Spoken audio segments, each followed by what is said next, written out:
Sheri Nixon with Keller Williams has joined me, and as we always start when I get to see you, I always ask, how are things? Things are great. Yes. As you know, they are super busy. Right. And the only downside is that inventory is still so low. So that is definitely the story I'm sure you're hearing over and over. Yes, I mean, it's just been a recurring theme for so Yes. long, it seems like, and of course it's not really getting any better. No. In terms of inventory, things exactly, are still great. But exactly. So that maybe brings up kind of an interesting question. So that, it might have somebody thinking, well, if there's no inventory and the market is so hot, maybe I should try and sell it myself so they don't have to deal with commissions and all those kinds of things. Tell me why that's maybe not the best idea. Well, I know that it sounds tempting, Right. yet in reality, it doesn't get people the highest price because you need the most eyes on your listing now more than ever because there's such pent-up demand that what's happening is when it gets in that MLS, you're getting all these agents and they are all over it. So you need someone that can manage that because what's happening if we price it right, then the goal is to get over your list price. And so you want to get multiple offers, have that bidding war, and there's a lot of advantages of that because when you have multiple offers, you can choose which offer you want to take. Right. Right. And it's not always the best price that's going to win. You've got to realize, is it going to be the one that might waive the appraisal? Because things are selling higher. Right. Right. So maybe it's that one that doesn't care if it doesn't appraise.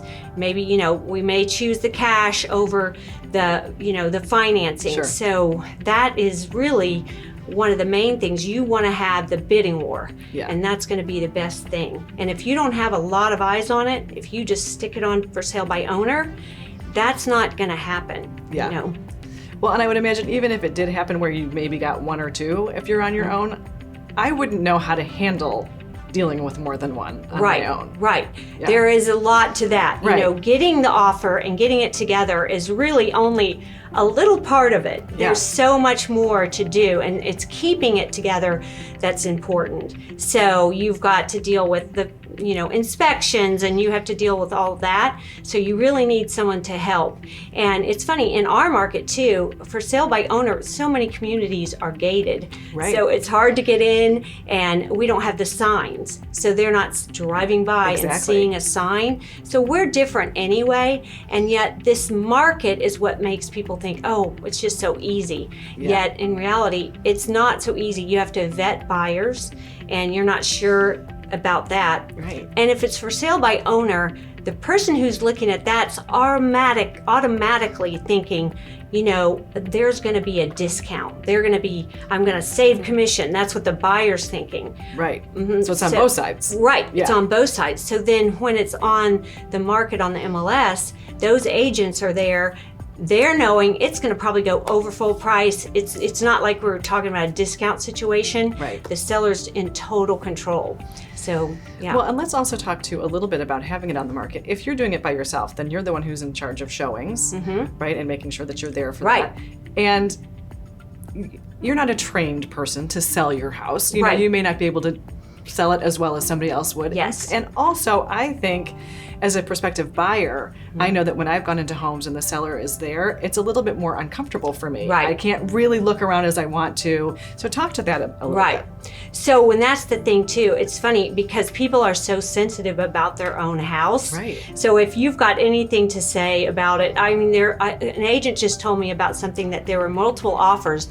One offer was $10,000 more and it was cash. Yet the other people said that they love the paint colors, and the one person said they didn't.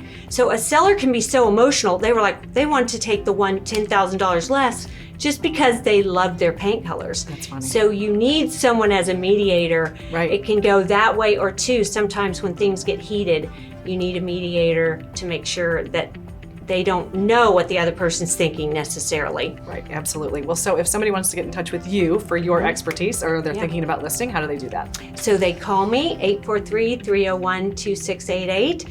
My email's always good. And yes, please call me. I have so many people that are looking for homes to buy. I'd love to list it for them. Excellent. Well, thank you, Sheri. It's always great information. Great. Thank you.